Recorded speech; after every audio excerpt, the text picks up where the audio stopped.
Sports Talk 1080, the Team Orlando's Tuck and O'Neill. With Mike Tuck, I'm Jerry O'Neill. I've gone old school today with UCF. This is a week that UCF goes back to work after its bye week. Shirt's torn a little bit in areas. You know why? Because we're going to get down and get tough and get in the mud if necessary with East Carolina. Those rat bastards are coming to town. Now, it's also the last time UCF won a football game. Enough on that. They're going to take care of business. UCF is going to get its first win, give East Carolina's Pirates a little bit of this. What? Nobody wants to see you mud wrestle. So we don't need to hear about you getting down and dirty in the mud, all right? That wouldn't be me. No, but that's good for nobody. No, I wouldn't be doing that. Tuesday, which was last night, the committee came out with its new top 25. They do that every week. Any challenges to their findings? Nothing different than a week ago. Well, thanks for watching. No, I mean, there is nothing different than a week ago. We kind of anticipated that because everyone in the top four won. So, right. I mean, I guess everyone in the top, 5 won. So the struggle is how do teams not in the top four get to the top four? And we know the possibility exists. Iowa's 5th. They are again this week 5th. They grew by 4 spots last week when the committee unveiled their poll. They've got a home game against Purdue this week. But we know what comes up, and that is their clinching of their division and then getting to play in the Big Ten championship. And obviously their hope, I think, could be a one-loss Michigan State. Michigan State play this week. But if Ohio State runs the table, Iowa runs the table. Iowa will play. If they were to beat Ohio State, that'll be an elimination game, and they would get into the championship four. It doesn't even have to be Ohio State. I mean, they could beat Michigan State. They could beat Michigan. I mean, just win the Big Ten title unbeaten, and they're going to be in. There's nothing to worry about with them.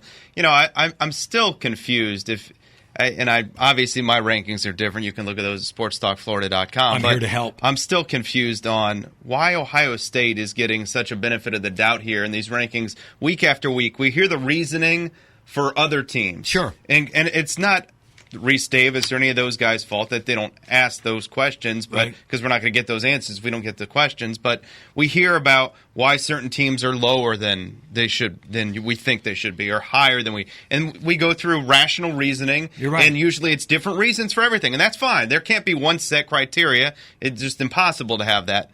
But why Ohio State, who would devalue some of the reasons they give for some other teams, I know, remains at 3 when you could logically push them completely out of the top 4. And I've had them out of my top 4 previous. It doesn't make much sense. When Jeff Long, the committee chairman, says that they don't look back to last year and they don't look ahead, I challenge that. Yeah. You have to look at Ohio State as the reigning champion with all the talent that they brought back from that team. There's nothing on their resume.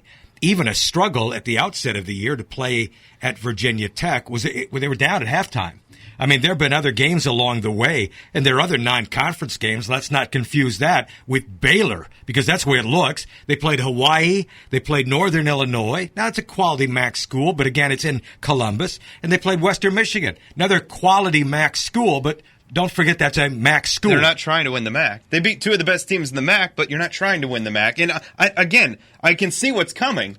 But they haven't played it yet. And that's the same reasoning they gave about all the Big 12 schools, right? Right. Oh, they backloaded their schedule. It's all coming. Well, what the hell? That's the same excuse for Ohio State. Why is Ohio State getting the benefit of the doubt? And look, they brought some guys back. They lost a lot of guys. Yeah. And if you haven't noticed, the loss of Devin Smith at wide receiver is glaringly obvious with all the big plays he made for them in last year. And how about the loss of a non-player, Tom Herman, the offensive coordinator? You think they miss him much? How's he doing right now? Oh, he's 10-0 at Houston. They clearly miss him because you can see how bad the offense has been at times this year. It has been pedestrian compared to what we would have thought with all the returning players. Ezekiel Elliott at running back, the 3 quarterbacks, of which Braxton Miller has been moved to an important part as a skill player, wide out, sometimes a back. But, there's nothing on their schedule. You're right. It looks a lot like a Big 12 team. I know. I don't see the difference. I think there's no question. That can be challenged. And we're not dumb. If they win the rest of their games, they're going to get in, and that's fine. Right. But, again, don't tell me that the Big 12 teams have something to prove later in their schedule when they've proven just as much as Ohio State has this year. I don't get that. That doesn't add up, especially when you compare it to some other teams that they've been ranked ahead of that are unbeaten, that have won bigger games. Look, I come back and talk about Baylor, and I think the Baylor's recent history can't be forgotten. I think a couple years ago, as good as Baylor was, they were 6th in the country when UCF beat them. in the Fiesta Bowl. Last year, I think, if I remember right, they lost a bowl game, a narrow loss in a bowl game as well after a banner year. I think they're being critiqued harsher because of some of their end-of-season games when they haven't really played anybody. Well, I don't know about that. I do. The one thing that had me most dumbfounded, because I have Baylor 10th in my rankings. They have them 10th as well. So right. they're the last Well, they fall off this week after losing at home to Oklahoma. The only one-win team I have But they were 6th. They were pretty high up and hadn't played anybody. The only one-win team I have lower them is North Carolina in my rankings. But how on earth they dropped TCU to 18th? I was like, are you serious? Yeah. I mean, what did TCU do wrong? TCU went from 8th, then lost, got blown out by Oklahoma State. Right. Dropped to 15th, and then this week, based on, I guess, they feel that others who have played... You got your starting quarterback hurt, and you struggled to win against Kansas, but, I mean, it's still pretty harsh.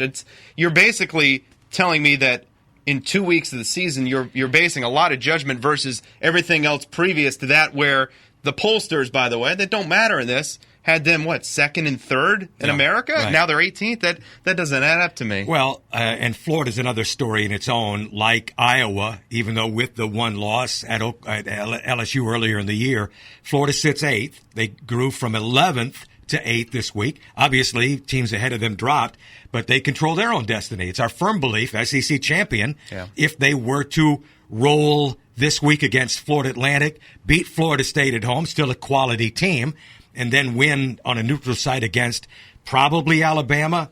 If they beat Auburn, that's the way it'll be next week, would be an open door for Florida to get there. So 3 more weeks to go, including that opening Saturday in December for some of the Big 12, and obviously the other conference championship games that'll go down that weekend. We're Tuck and O'Neill. We're talking about it every day, 3 to 7 weekdays, here on Sports Talk 1080 The Team Orlando.